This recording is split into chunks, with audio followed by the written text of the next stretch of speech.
이번엔 1900년대 초에 그려진 재미있는 풍자 그림 한 편을 살펴보겠습니다.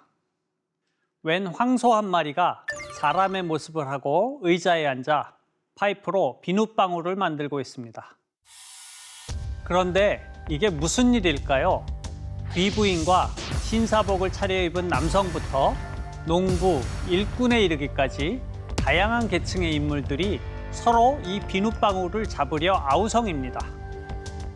대체 이 그림은 어떤 상황을 묘사하고 있는 걸까요? 또 황소 모습을 한 인물은 누구이고 비눗방울을 쫓는 사람들은 누구일까요? 이 수수께끼에 대한 힌트는 그림 속에 있습니다. 하나는 황소인간 앞에 놓여 있는 기계, 즉 기업의 현재 주가를 보여주는 주식 시세 표시기이고, 또 하나는 비눗방울들 표면에 적혀 있는 글자들입니다. Inflated values, 즉 부풀려진 가치라는 뜻인데요. 혹시 이 두 가지 힌트를 보고 그림이 뭘 의미하는지 눈치채셨나요? 사실 황소의 탈을 쓴 사람이 불고 있는 비눗방울은 바로 주식시장의 거품을 의미합니다. 또 황소로 표현된 사람 역시 실존 인물인데요. 바로 세계 경제를 쥐고 흔든 금융계의 큰손 JP 모건이었습니다. 모건은 19세기 후반 영국 자본을 신흥공업국인 미국으로 끌어온 인물입니다. 또 20세기 초에는 미국의 전기와 철도, 철강 산업에 막대한 자금을 공급하는 역할을 했습니다. 1907년 금융공황이 발생했을 때에는 특유의 카리스마로 은행가들 간의 합의를 이끌어낸 인물로 중앙은행장에 비유되기도 했습니다. 실제 그의 사진을 보면 알 수 있듯이 굉장히 선이 굵은 얼굴에 당당한 체구를 지니고 있습니다.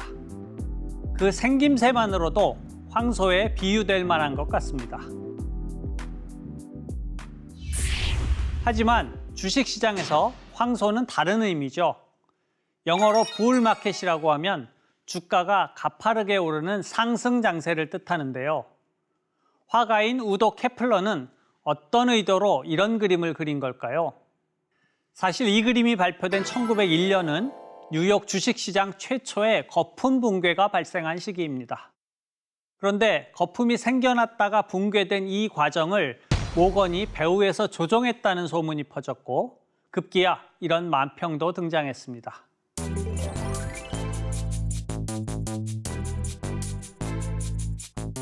그런데 여기서 한 가지 궁금해집니다.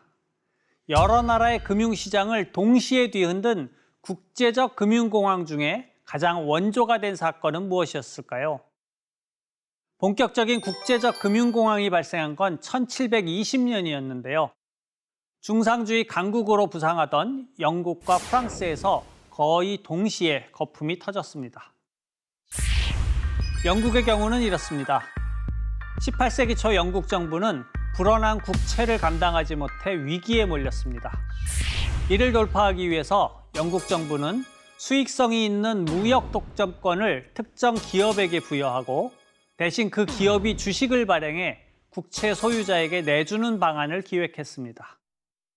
이를 통해 기업은 독점적 무역으로 이익을 얻게 되고, 채권자들은 국채 대신 기업의 주식을 받을 수 있는 선택권을 가졌습니다. 그리고 정부 역시 재정적인 안정을 꾀할 수 있었죠. 그야말로 모두가 윈윈할 수 있는 절묘한 해법이 될 것으로 보였습니다. 이는 재정개혁이 필요한 정부가 주도적으로 마련한 구조조정 방안이었다고 볼 수 있습니다. 이에 따라 영국 정부는 민간과 힘을 합쳐 1711년 주식회사 형태의 남해회사를 설립했습니다. 그리고 아프리카의 노예를 스페인령 서인도 제도에 수송해 이익을 얻을 수 있도록 무역 독점권을 부여했습니다. 그로부터 9년 후인 1720년, 어떤 일이 벌어졌을까요? 이 회사 국채의 주식 전환이 곧 개시된다는 소식과 함께 정부와 왕실 인사들이 투자에 적극적으로 참여하고 있다는 소문이 퍼지면서 그야말로 주가가 폭등하기 시작했습니다. 1720년 초 128파운드였던 주가는 7월에 900파운드를 넘어섰습니다. 불과 몇 개월 만에 무려 7배나 오른 겁니다. 매일같이 주식으로 횡재를 한 사람들에 대한 얘기가 뉴스에 퍼져나갔고 주가 상승은 쭉 이어질 것처럼 보였습니다. 사람들은 기회를 놓칠세라 너도 나도 앞다투어 주식을 사들였습니다. 에드워드 매튜 와드가 제작한 이 그림을 보면 당시 남의 회사에 대한 투기 광풍이 얼마나 뜨거웠는지 알 수 있습니다. 남의 회사 주식을 구매하기 위해 또는 남의 회사 주식의 전망에 대한 풍문을 듣기 위해 거리를 가득 메운 인파를 묘사한 것이 그 사실을 말해줍니다. 하지만 투기 과열에는 항상 끝이 있기 마련이죠. 끝없이 치솟던 남의 회사의 주가는 1720년 8월에 폭락하기 시작했고 이듬해 초에는 거품이 완전히 꺼졌습니다. 급기야 남의 회사는 정부 보조금으로 연명하다 구제금융까지 신청했지만 실패했습니다. 투기 과열의 끄트머리에서 어떻게든 수익을 내려고 상투를 쥐었던 투자자들은 그야말로 대규모 손실을 입었습니다. 그 당시 심각했던 상황은 이 카드를 통해서도 알 수 있습니다. 자그마한 섬에 커다란 나무가 서 있습니다. 그런데 나무에 올라탄 사람들 중 일부는 바닷물로 뛰어들고 있고 일부는 나뭇가지에 힘겹게 매달려 있습니다. 또 일부는 모래밭에서 바닥이 얕은 물속으로 조심스레 발을 들여놓고 있는데요. 아래쪽을 보시면 무모한 바보들은 남의 몸을 던져 익사할 수 있으니 조심해서 깊은 물을 피하는 게 상책이라는 문구가 적혀 있습니다. 한마디로 주식 광풍이 가져오는 위험에 대한 경고성 메시지였던 겁니다. 이 사건으로 손실을 입은 사람 중엔 당대의 석학이자 저명한 과학자였던 인물도 속해 있었는데요. 바로 만유인력의 법칙으로 유명한 아이작 뉴턴입니다. 뉴턴은 초반에 남의 회사 주식을 매입했다가 2배의 가격으로 팔아 이득을 봤습니다. 그런데 주가가 계속 상승하자 마음이 흔들려 다시 거액을 투자했는데 그만 매각 타임을 놓쳤고 나중엔 구입가의 절반 가격에 팔아치우며 큰 손해를 봤습니다. 국가로부터 기사칭호까지 받았던 뉴턴이 주식 투자로 거액을 잃었다는 뉴스는 세간의 관심을 끌기에 충분했습니다. 뉴턴은 1년의 사태를 겪은 후 이런 말을 남기며 한탄했다고 하죠. 불규칙한 천체의 움직임을 계산할 수는 있지만 대중의 광기는 계산할 수 없다라고 말입니다. 비슷한 일은 1720년 프랑스에서도 발생했습니다. 이른바 미시시피 버블 사건이라 불리는 금융공황입니다. 이 사건의 중심에는 1717년에 세워진 미시시피 주식회사와 스코틀랜드 출신의 금융가 존 로가 있습니다. 인플레이션의 아버지라 불리는 존 로. 하지만 그에 대한 평가는 지금까지도 엇갈립니다. 좋게 말하면 금융 천재, 나쁘게 말하면 사기꾼이라는 건데요. 한마디로 그의 인생은 파란만장했습니다. 존 로는 스코틀랜드에서 불법적인 결투를 벌였다가 사형을 언도받은 후 감옥을 탈출해 네덜란드 암스테르담으로 숨어들었습니다. 그런데 영민한 두뇌를 가진 존 로는 도망자 신세임에도 불구하고 세계적 경제 중심 도시에서 벌어지는 금융 변화를 분석하며 현실 경제에 대한 감을 키웠습니다. 그리고 당시 재정 문제로 골머리를 앓고 있던 프랑스를 자신의 경제 실험장으로 삼기로 마음먹었습니다. 루이 15세의 섭정인 오를레앙공 필리프 2세에게 접근해 자신이 오랫동안 확신을 갖고 주장해온 경제정책을 펼치기 시작했습니다. 먼저 미시시피 회사를 세워 루이지애나 식민지를 포함한 미시시피강 하류 지역에 대한 무역 독점권을 획득했습니다. 프랑스가 지배권을 보유한 이 지역은 미시시피 회사에 엄청난 금전적 이익을 안겨줄 보물이었습니다.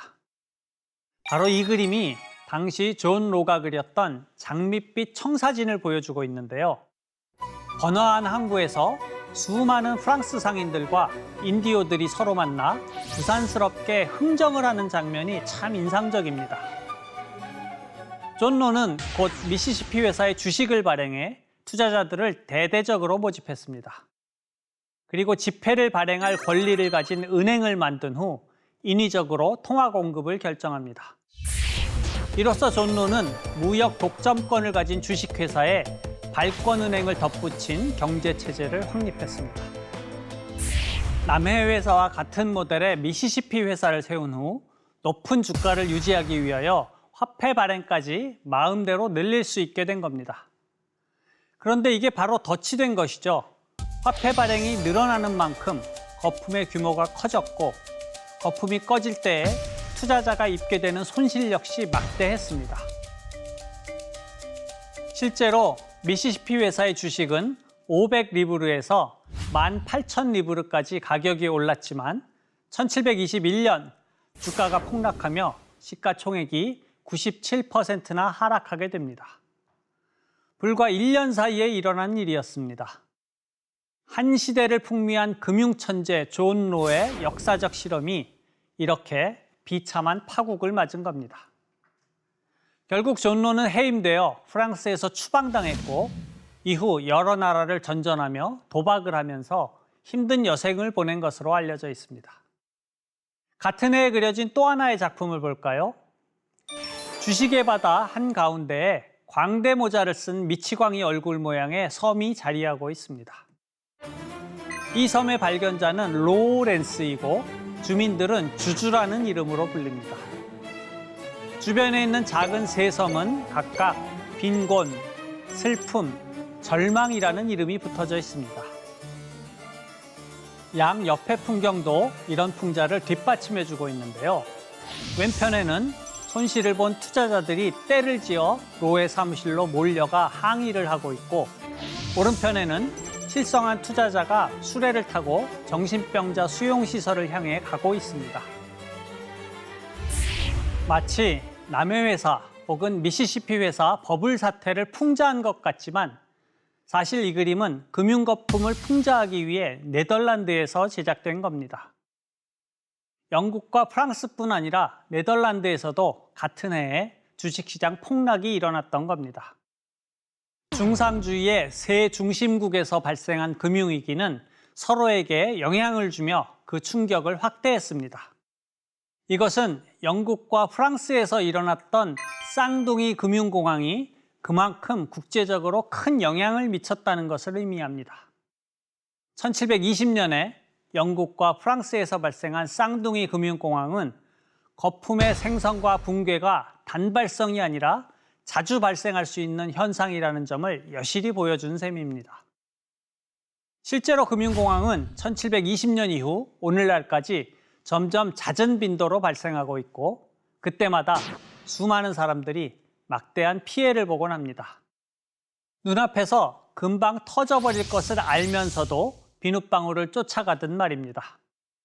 인간은 같은 실수를 반복하기 마련이라지만 우리는 여전히 금융공황의 역사로부터 충분한 교훈을 얻지 못한 것 같습니다.